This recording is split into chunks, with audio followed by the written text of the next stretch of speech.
Hardest thing I had to do as president was signing letters to the families of soldiers who were killed in the Middle East. Often I called the parents, very often. Sometimes I went to Dover Air Force Base. That's where the bodies of the soldiers would come in, and I'd see them bringing a young man, young woman in a coffin, and I'd be with the parents.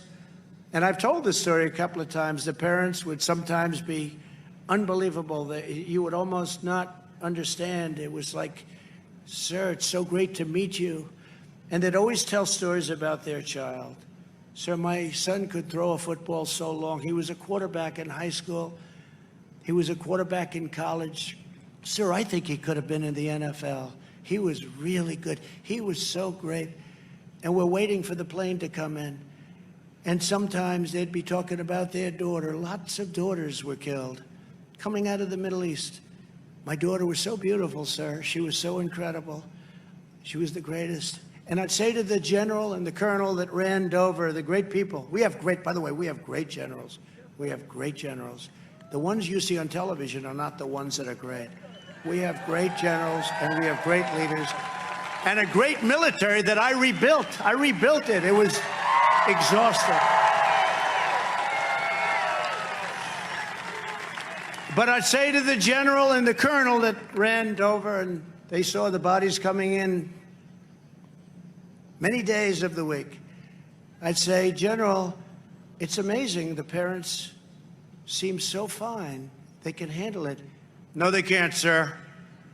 I said, no, I just spent a half an hour talking to them. They're okay. I mean, they understand what happened. They're okay. No, they're not, sir. When that plane pulls up, sir, that big, unbelievable, powerful, just like you saw 3 days ago with the bodies dropping off the sides, how desperate are people to leave when you're hanging, clinging to a plane that goes up thousands of feet and you eventually have to let go? How desperate is that? How sad and how desperate. But when that cargo plane pulled up and that door opened, the general said, sir, when that door opens and you had the most beautiful young people carrying a coffin or a number of coffins off of the plane, sir, when that happens, you'll see the parents are not okay. So I was talking to people that seemed to be fine. I was amazed at their strength.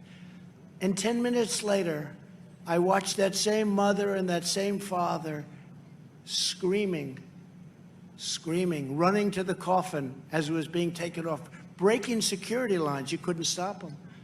I've never seen anything like it. And for what? And for what? And then you have a man who just retreats and gives up. And it's a disgrace. It's a disgrace to our country. It's a disgrace.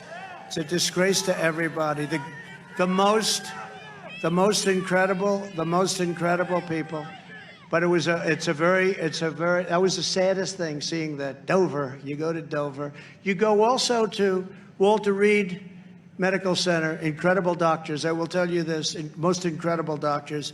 And you see the kind of horrific injuries, and you see the parents, the wife, the husband standing and looking over the body of somebody that was just absolutely shattered. In some cases, no legs.